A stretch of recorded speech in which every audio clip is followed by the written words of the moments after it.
The Secretary of Transportation, the United States Secretary of Transportation, is someone who has been unequivocal, unambiguous, and absolutely decisive in taking on this issue. He is someone who has done something about it at the federal level of government, and someone that we can really celebrate in terms of doing something to help our nation address the problem of distracted driving. He has served for the last 18 years at the national level of government, the first 14 years as a member of the House of Representatives from the 18th District of Illinois, and for the last 4 years as the Secretary of Transportation for the United States of America. I happened to have served in the White House for about a year and a half as a Brigadier General in the United States Army, and I got to see firsthand what service to our country means at the cabinet level of our government. It is something that really is a difficult challenge, and it is truly selfless service. And to not only agree to serve at that level for our president, but to also take such an active and productive stance on this issue of distracted driving is something that, Mr. Secretary, we want to tell you publicly, thank you very much for doing that. So would you join me in a warm welcome for the Secretary of Transportation, Ray LaHood. Thank you, Kevin.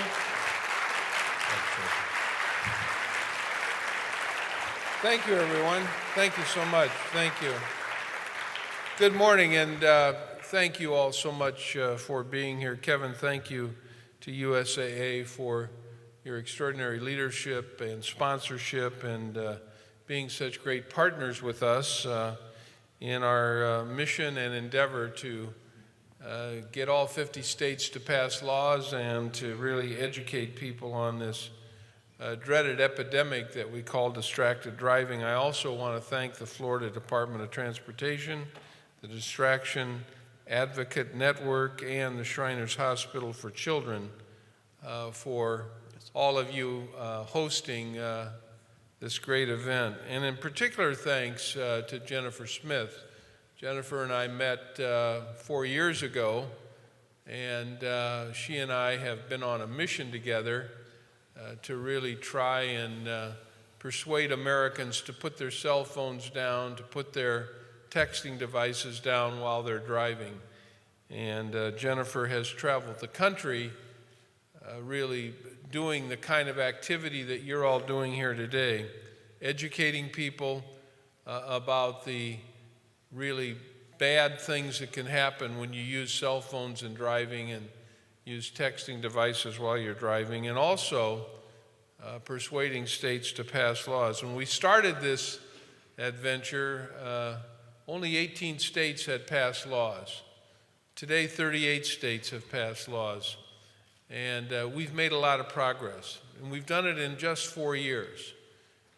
We can make a difference.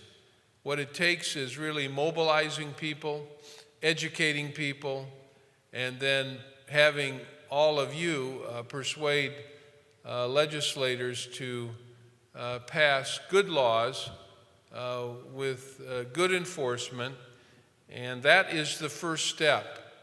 I say there's really a number of things that people can do. Number one, just take personal responsibility. We all have these devices. Is there anybody in the room here that doesn't have a cell phone or a texting device? Raise your hand. There's one hand up. There are two hands up. There's only two hands up in this room. And when we started this campaign, we said it was an epidemic because we all have these, and we all think we can use them every place, everywhere that we go, or wherever we think there's an opportunity to use it, including behind the wheel of a car. Now, I'm not going to ask for a show of hands because I know the answer. Every one of you have used this at some point or another while you've been driving your car, either texting or cell phone use. And you know how dangerous it is. Some of you know from personal experience, because family members have been killed, family members have been injured, family members have been in accidents friends have been killed, friends have been injured, friends have been in accidents. You know how bad these are, and you know how unsafe they are when you're behind the wheel of a car. If you're looking down at your texting device and you go 4 or 5 seconds, your car goes the length of a football field and you're not looking. Now just think of that, a 4, 5, 6,000 pound automobile, and you're not watching, and it runs into somebody that's a pedestrian or somebody that's in another car. We have to do better. We can do better. We have proven with great partners, like all of you, that we can do better. Florida needs to pass a distracted driving law. That's why you're here. They do.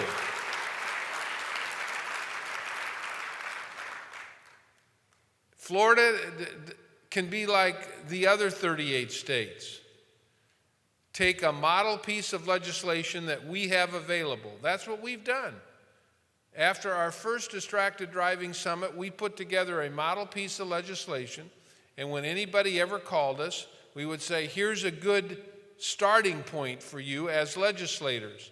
And we would give it to state assemblymen or state senators or governors, and we would say to them, here's a good place to start.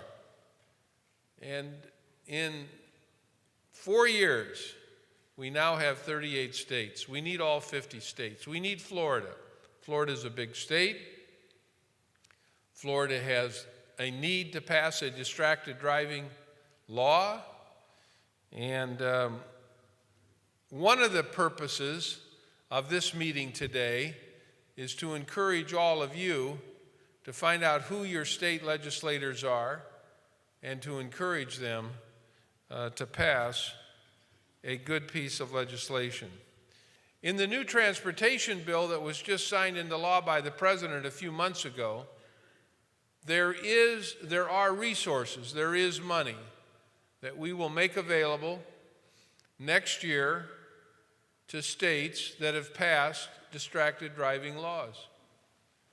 And let me give you 2 illustrations of grants that we gave, one to Syracuse, New York, and one to Hartford, Connecticut. We gave each of those states $200,000. They matched it with $100,000. So each state had each of the cities had $300,000. And in a year's period of time, what they did with that money, they paid police who have many, many things to do, but they paid them using that money to sit on street corners, and when they saw somebody on a cell phone or saw somebody texting, they wrote them a ticket. And you know what happened? Distracted driving went down.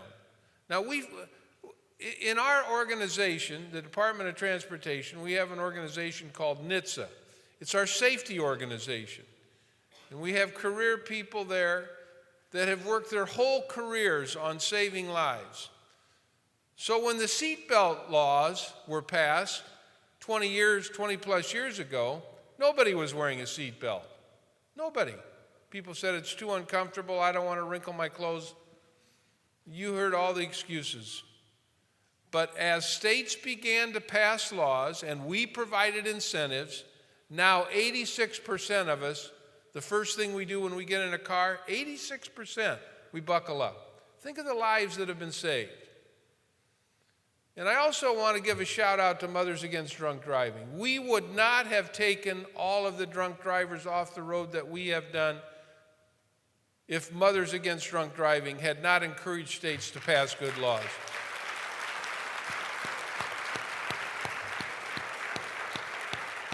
So, look, we can't do it on our own. We need good partners.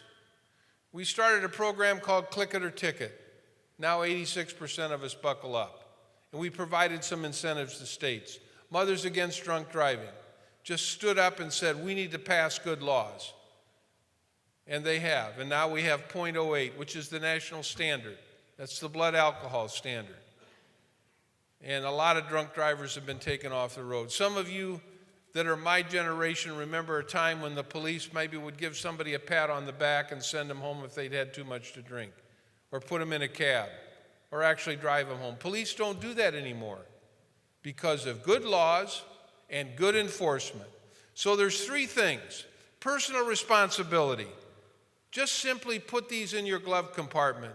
Put them in the middle glove compartment. Put them away. Turn them off when you're driving. And don't be calling people when you know they're behind the wheel of a car. Don't be calling employees. Don't be calling your children when you know they're behind the wheel of a car. We need more personal responsibility by all of us. We're hooked on these. We need to get unhooked. We need to show some self-discipline. That's number one. Number two, good laws. But we also have to have good enforcement, and that's where our friends in law enforcement come in. And they have been very good. As I said, police have many, many things to do. Many things to do.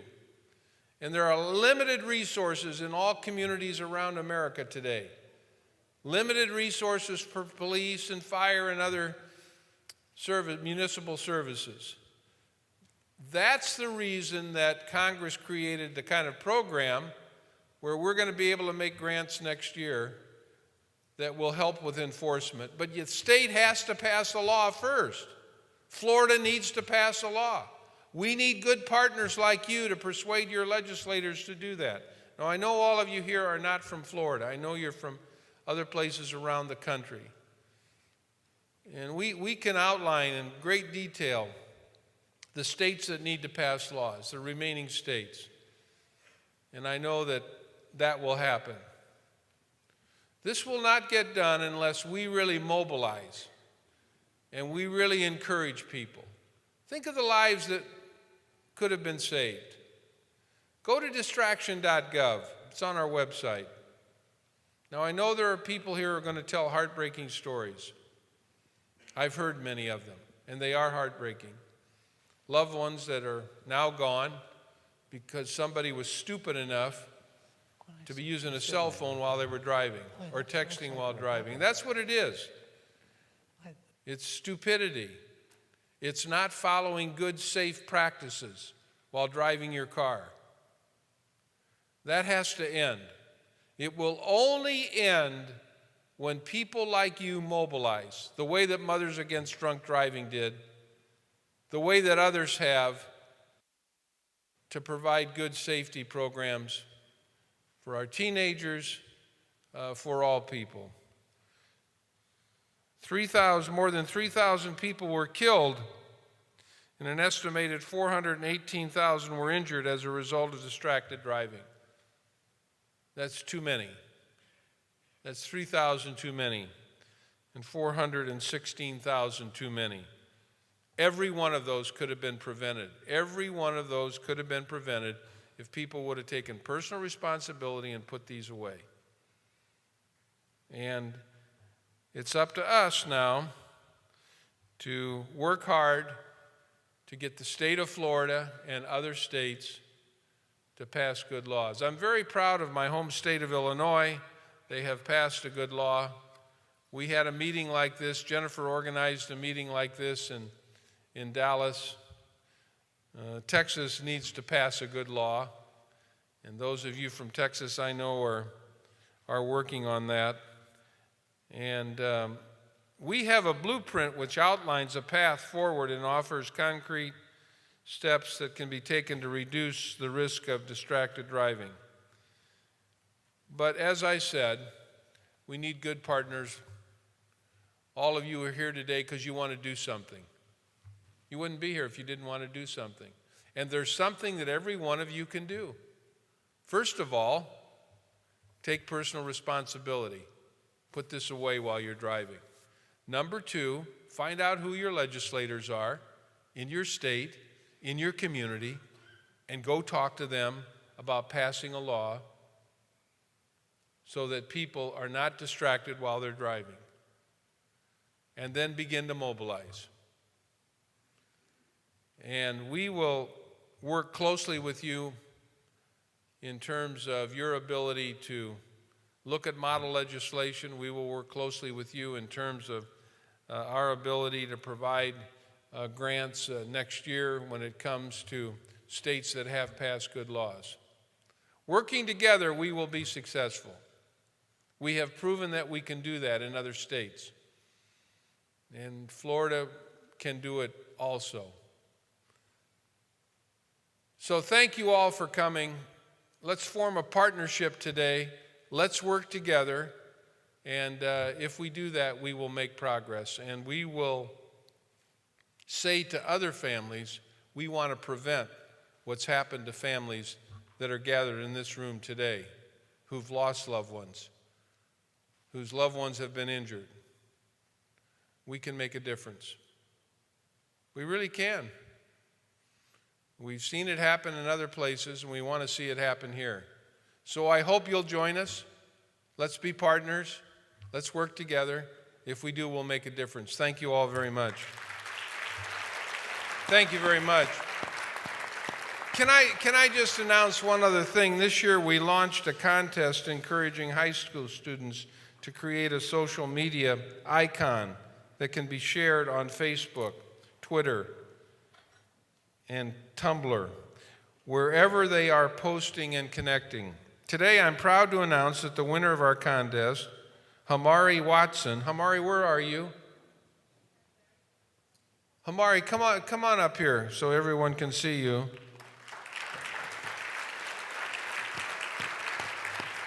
And there it is.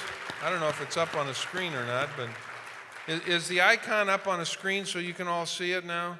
Yeah, I'm actually the judge of this. Hamari, come on up here. Let's hear it for Hamari. Come around here.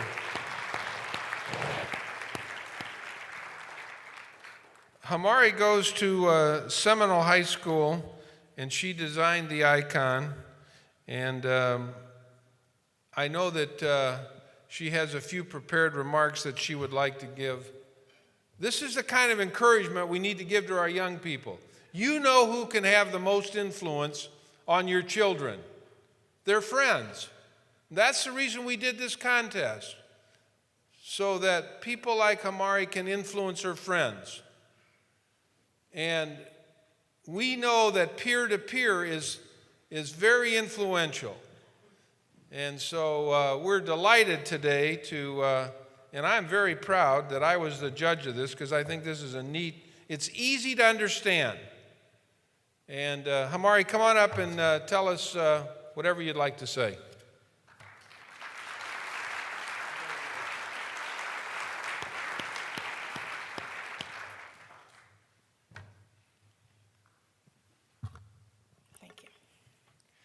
My name is Hamari Watson, and I am pleased to be here for such a special occasion. I entered this contest because it was an issue that is very dear to me. 2 years ago, my mother and I were on our way to my school when we were rear-ended by a young driver who was texting while driving. I am one of the lucky ones because I am here to tell the story. 2 weeks, we were on our way to my school, and the same driver was behind us again.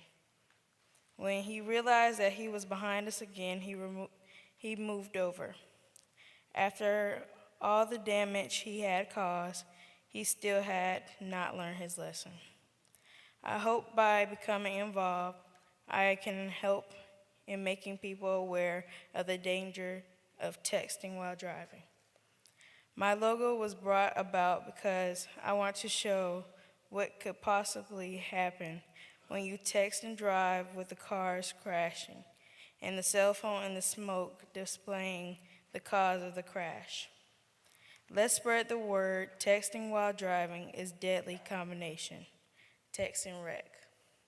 Thank you.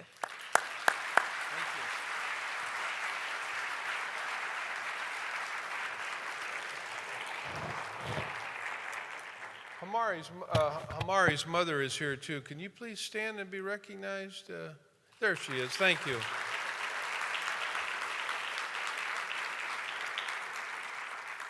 I'm willing to take a few questions if anybody has any. Is that okay, Jennifer, who's ever in charge here? Okay. Anybody have any questions? Or yes, sir. Start right here. Stand up, identify yourself. Oh, they're going to give you a microphone if you don't mind. My name is Joe Kapowski from Chapel Hill, North Carolina. I have a long-term question. There is a huge economic benefit to put infotainment systems in new cars, a combination of the car companies and the telecom companies. And these things are desperately dangerous. How do we deal with this? I mean, how do we deal with the knowing selling of a dangerous product? Now, I come from North Carolina, and of course, I think about cigarettes and cancer. But what's the answer to this? Well, look, the reason that we have focused on cell phones and texting devices is what I started out saying this morning. Everyone has one of these. And we've gotten into some very bad behavior, dangerous behavior, because we think we can use them anywhere, anytime, any place, including behind the wheel of a car. So we have focused all of our attention on trying to change people's dangerous behavior behind the wheel of a car by putting these away. But in answer to your question, I have met with every CEO of every car company, and I've talked to them. Not everybody can afford to have the kind of technology that you're talking about. They don't put it in every car. They put it in cars that, where people can afford to purchase that as an item that's an accessory. And so our focus, and I hope your focus will be, at least for now, let's get a good law passed. You're from North Carolina, but let's get a good law passed in Florida. Let's focus on that. That should be our first focus. There are some things we can't do anything about, and I have met with every CEO of every car company, and I've talked to them about the technology they're putting in automobiles. Fortunately, not every American can afford that technology. For those that do, it's something that I've asked the car companies to think about, and they are thinking about how that technology can be utilized and not utilized when people are driving. So we're trying to address it, but that is not our main focus. Our main focus is on this as the epidemic and the use of these devices. And if you talk to any family that's gathered here today with us, their story will not be about technology that got in the way of safety. It'll be about a cell phone use or a texting device that got in the way. And that really should be the focus of our attention.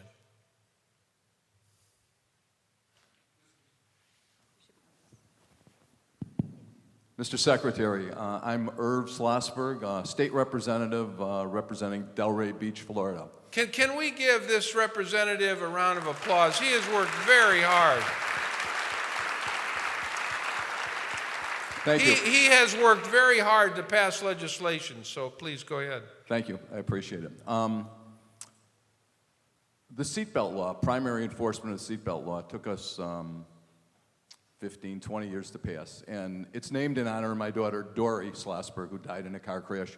And I'm with her twin sister, Emily, who was in the same car crash. And I just want to make mention of that. And the question I have is, when we passed the primary seatbelt law, there was a grant of $37 million for the state of Florida. And I've been reading that there is going to be grant money available if we pass a distraction law, because there's no distraction law on the books of the state of Florida. And I have a lot of the legislation for a distraction law. However, it's not quite clear on exactly what the financial incentive will be to the state of Florida. And so I just wanted some clarity, if possible. Well, first of all, thank you for your leadership here in Florida. I hope you will continue to pursue your legislation. I think if you do, you're going to have lots of folks here that are willing to help you with their representatives and senators. We are developing a program. Congress did put into MAP 21 a sizable amount of money for distracted driving grants. We're right now writing the rules and regulations for that, and we'll be announcing it. That money will go to states that have passed laws. Similar in what I said with what we did in Hartford and Syracuse, where we cobbled together $200,000 for each community, and they contributed $100,000 to pay police to write tickets for people who were using texting or cell phones, and we know distracted driving went down. We have the statistics to show it. But we're putting together the guidelines now, and hopefully by the time you pass your bill here in Florida, they'll be ready, and we can make a grant available to the state. We're fired up and ready to go. Thank you. Great. Anyone else? Okay. Back in the back there. I'm Gary Arndt with USA Insurance. My team goes out and looks at the carnage that distracted drivers cause. One of the questions I have is, I agree with Joe, cars manufacturers are making the vehicles way too complicated and shifting responsibility from the driver to the car, saying, oh, my car's supposed to stop in time because I have smart cruise control. Why don't we go to the real source, which is a cell phone company, to get technology to put in apps or whatever they're called, so when you get behind the wheel, it disables your cell phone. My son, my grandson has a friend that has one of these apps on his cell phone, so when he gets in the car, he can't text or receive phone calls. That's a good place to start. Very simple. Well, with the cell phone companies. There is, it's a good point, and there is technology that cell phone companies have developed to disable phones for people that are behind the wheel of a car. The issue becomes, what about other people that are in the car as passengers? Are their phones disabled? And I think once this technology is refined and really allows for opportunities for other people in the automobile, you'll see a more practical use of it. But look, let's go back to what I said before.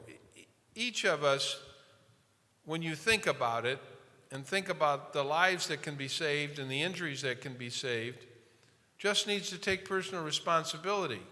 We shouldn't need technology. We should just do it. And but cell phone companies are developing that, and when it's refined to the extent that other people in the vehicles can use their cell phones, I think we'll see more use of that. We're not at that point yet. Anyone else? Yes, sir. See if you can get a microphone. Okay, this will be the last question. Thank you. Good morning. My name is Tim Bustos with the Florida Bicycle Association. We are vulnerable road users. We're more than a little sensitive to this issue. We've actually been working on legislation for the last couple of years trying to get distracted driving laws passed. What they keep telling us in the legislature, not all of us, fortunately we have Mr. Schlossberg on our side, but they can't pass this law because it's too intrusive. We can't regulate private space, but it's not private space. The roadway is public space. And we regulate just about every aspect of what they do in that public space, such as how fast they can go and when they should stop. How do we combat that type of mentality? How do we remind them that not only should they, but they have an obligation to pass this law? When you're talking to these legislatures, bring along a family member who's lost a loved one and have them tell the story about how intrusive it was when somebody rammed into a car and killed somebody. How intrusive is that? Thank you. All right, you all know what your job is now. I know it's fun to come to these meetings and take a day off of work, but we've got work to do. We need your help. We need a good law in Florida. We need to tell the story all over Florida. and wherever you're from. And if you don't take it from me, look at 4 years ago, no one was talking about distracted driving. No one even knew what it was. Think of how far we've come in 4 years, from 18 states to 39 states. And if you don't want to take it from me, there's some representatives from Mothers Against Drunk Driving here. They have made a difference. You can make a difference. 10 years from now, when we've solved this problem, you're all going to feel very good that you were a part of a team of people that made a difference, that saved lives. It can be done. Let's go do it.